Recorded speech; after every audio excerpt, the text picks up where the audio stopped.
আজকে খুব ভর্তা ভাত খেতে ইচ্ছা করছিল। আর আমার ভর্তা ভাত অলওয়েজ খুবই পছন্দের। মানে আমি খুব পছন্দ করি আমার যে কোনো ভর্তা, যে কোনো ভাত আমার মানে মানে যে কোনো ভাতের সাথে, মানে সেটা থাকে না বউ ভাত, মানে যেটাকে বওয়া ভাত বলে আর কি। তারপরে মানে খুদের ভাত, অনেকে খুদের ভাত চেনে, মানে বউ ভাত, বওয়া ভাত, যাই হোক, বা পোলাও, মানে যে কোনো কিছুর সাথে, সাদা ভাত, মানে যে কোনো কিছুর সাথে আমার ভর্তা খুবই পছন্দ। তো এই যে আমি অনেক রকমের ভর্তা করে নিয়েছি, সাথে ডিম ভাজি এবং ভুনা ডাল, আর সাথে একটা নিরামিষ সবজি। তো আমি বসে বসে খাচ্ছি। আর সাথে একটা কথা খুবই ভাবছি, মানে আমার কদিন ধরে কিছু জিনিস মানে আমার খুবই পেইন দিচ্ছে। সেই ব্যাপারটা হলো যে মানুষ, মানে আমরা যে এই যে একা খাই, একা চলি, একা বাঁচি, এটা অনেক শান্তির। কিন্তু যখনই আমরা কোনো মানুষের সাথে মিশি, দেখবেন যে আপনি একটা মানুষের হেল্প করবেন, তার পাশে থাকবেন, তার সহযোগিতা করবেন, উল্টা পরবর্তীতে গিয়ে না ওই মানুষটা আপনার পিছনে এত খারাপ খারাপ কথা বলবে। এবং মানে যখন আপনাকে আর তাকে সে ইউজ করতে না পারবে, যখন আপনি বুঝে যাবেন যে সে রেগুলার ইউজ করছে এবং সে মানে ওই সুযোগ নিচ্ছে, আপনি যখন নিজেকে সরিয়ে নেবেন, সে কুত্তা পাগল হয়ে যাবে। এরকম একজন ব্যক্তি আমার পিছনে লেগেছে। মানে ইনস্ট্যান্ট এত মিথ্যা কথা বলে যে মানে মানুষ কি করে এতটা মিথ্যা কথা বলে ইনস্ট্যান্ট, মানে আমি ওই ব্যক্তিটাকে না দেখলে জীবনেও বুঝতাম না। মানে এক কথায় মানে আমার ওই ঝগড়াঝাটি, মানে যে কোনো ব্যাপার, আমি এই ব্যাপারগুলোতে খুবই ইগনোর করি, মানে আমি এগুলো এড়িয়ে চলি। যদি সেটা না হতো তাহলে মানে আমি তো ওই ব্যাপারগুলো নিয়ে কথা বলতাম, আর কথা বললে ঝামেলা লাগতো, যদিও তার মুখ ছোট হতো কিন্তু ঝামেলা লাগতো অনেক, এইটা সেটা হতো। তো আমি এই জন্য কোনো কিছু করছি না।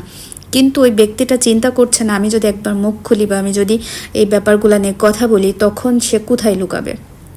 মানে ইনস্ট্যান্ট মানুষ শুধুমাত্র কিছু মানুষের সিম্প্যাথি পাওয়ার জন্য কি করে মিথ্যা কথা বলে, মানে কি করে মানুষ যে কান্নাকাটি করে, চোখ দিয়ে পানি বেরোয়। আমার তো অনেক কষ্টের পরে মানে কান্না বেরোয়। এছাড়া আমার হচ্ছে ওই দেখানো কান্না, মানে আমি তো আরও কান্না চেপে রাখি, মানুষের সামনে সহজে দেখাইতে চাই না। কিন্তু মানে এই মানুষগুলো যে কোন ধাতুতে তৈরি সেটা আমি বলে বুঝাইতে পারবো না। আবার কি করবে, মানে যখন আপনাকে ইউজ করতে পারবে না, মানে আপনি সাইলেন্ট হয়ে যাবেন। মানে যেমন আমি ওই যখনই বুঝছি যে সেই ব্যক্তিটা আমাকে হিংসা করে, আমার ক্ষতি চাই, যখনই আমি ওই ব্যক্তি থেকে সাইলেন্ট হয়ে গেছি বা তার কাছে যাওয়া আসা বন্ধ করে দিয়েছি, তখনই তিনি কি শুরু করেছে, মানে সব জায়গাতে গিয়ে মানে খেপা কুত্তার মতো মানে আমার সম্পর্কে আজে বাজে কথা বলে বেড়াচ্ছে।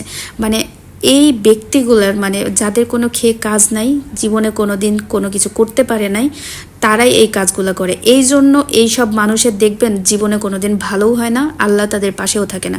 আর যেই ব্যক্তিটা আমার সাথে এরকম করছে, ওই ব্যক্তিটা অনেক ট্রমার মধ্যে ছিল, অনেক খারাপ সিচুয়েশনে ছিল, যেই সিচুয়েশন থেকে আমি তাকে বের করেছি এবং আমি তাকে বাইরের জগতের সাথে ভালোভাবে মিলিয়েছি, তাকে খাওয়িয়েছি, ঘুরিয়েছি।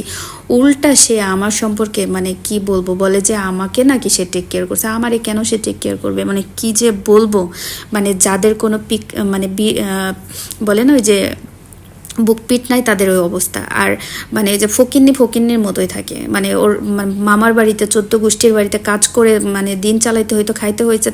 মানে সে যখনই একটু কোনো কিছু পাই তখনই মানে সিনক্রেট করে, এদের কোনো মান সম্মানের ভয় থাকে না। যাই হোক, মানে এই ব্যক্তিটা আমার লাইফটা পুরো হেল করে দিচ্ছে। তো সবাইকে মানে সবার উদ্দেশ্যে একটা কথা বলবো, লাইফে একা থাকেন, একা বাঁচেন, কিন্তু কখনো কাউকে হেল্পও করবেন না, কখনো কারোর মানে সাথেও থাকবেন না, পাশেও থাকবেন না, ক্ষতিও করবেন না, আবার হচ্ছে হেল্পও করবেন না। কারণ আপনি যখনই তাকে সাহায্য করতে যাবেন, দিন শেষে আপনারই ক্ষতি করবে। তাই আপনি পজিটিভ দিকেও যায়েন না, নেগেটিভ দিকেও যায়েন না, আপনার মতো আপনি থাকেন।